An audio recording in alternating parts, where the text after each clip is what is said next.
percaya akan Roh Kudus, Gereja Katolik yang kudus, persekutuan darah kudus, pengampunan dosa, kebangkitan badan, dan kehidupan kekal. Salve sahabat Katoliko keren, setiap tanggal 10 November, bangsa Indonesia memperingati Hari Pahlawan Nasional. Di tanggal ini, Indonesia akan menggelari para pahlawan nasional yang baru.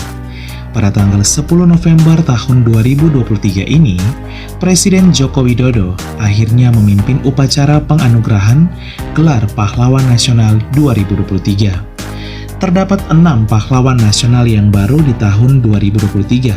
Salah satu di antaranya ialah Bataha Santiago. Lahir pada tahun 1622, pahlawan nasional dengan nama lengkap Don Jugov Santiago ini merupakan seorang pahlawan nasional Katolik asal Sulawesi Utara.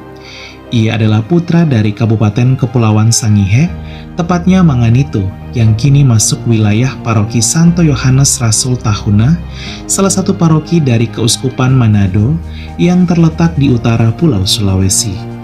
Selama hidup, Bataha Santiago merupakan seorang raja ketiga dari Manganito.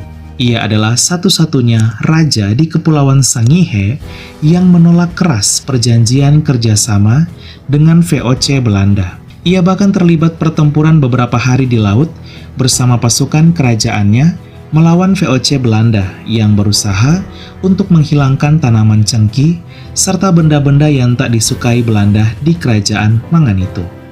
Sifat yang gigih dan pantang menyerah dari pahlawan Bataha Santiago membuat VOC Belanda akhirnya mundur karena mengalami kerugian yang besar. Bataha Santiago juga dikenal sebagai pahlawan nasional yang begitu taat dengan iman Katoliknya. Ia begitu tekun dalam doa. Dalam salah satu cerita, VOC Belanda bahkan sudah pernah berusaha menghilangkan nyawanya, namun mujizat terjadi. Peluru Belanda tersebut tidak mengenai tubuhnya sama sekali. Akhirnya VOC Belanda memutuskan untuk menggantungnya di Tanjung Tahuna hingga ia menutup usia, usai dipenggal di umur 53 tahun, bertepatan ketika ia mengakhiri kekuasaannya di kerajaan Manganito. Ia lalu dikuburkan oleh adiknya di antara akar pepohonan besar di pantai dengan tumpukan batu pada tahun 1675.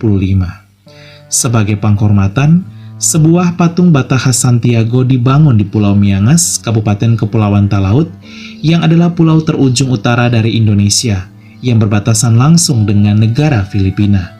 Nama pahlawan Bataha Santiago juga diabadikan sebagai nama markas Kodim 1301 Sangihe dan Koran 131 Santiago di Manado, Sulawesi Utara. Sebuah kutipan di makam Bataha Santiago begitu menyentuh. Ia berkata bahwa meski ia harus mati digantung, namun ia tidak akan tunduk pada Belanda demi tanah air tercinta. Sahabat Katoliko keren, luar biasa ya sosok pahlawan nasional Katolik Bataha Santiago. Ia memberikan contoh kepada kita untuk tetap setia dan taat kepada Tuhan serta berjuang membela tanah air tercinta. Dengan digelarinya Bataha Santiago, maka jumlah pahlawan nasional di Indonesia yang beragama Katolik total sebanyak 11 pahlawan nasional atau mencakup 6% dari 206 pahlawan nasional Indonesia. 10 pahlawan nasional lainnya sudah pernah kami bahas, silakan sahabat Katoliko keren tonton, linknya di deskripsi video atau di pin komentar.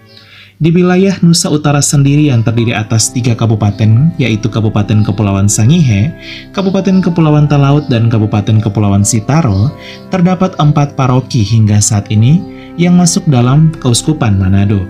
Populasi umat Katolik di 3 kabupaten di utara Provinsi Sulawesi Utara ini hampir 5.000 sampai 7.000 jiwa atau mencakup hampir 3% dari penduduk.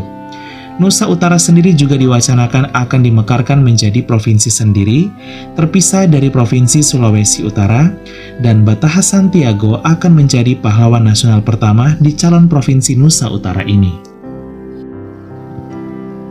Sahabat Katoliko keren, semoga semangat dan kisah pahlawan nasional Bata Santiago menjadi inspirasi bagi kita untuk memberikan yang terbaik bagi gereja dan tanah air, serta semoga iman Katolik terus bertumbuh dan berkembang khususnya di Nusa Utara, Sulawesi Utara. Sekian dan terima kasih. Katoliko keren, salve!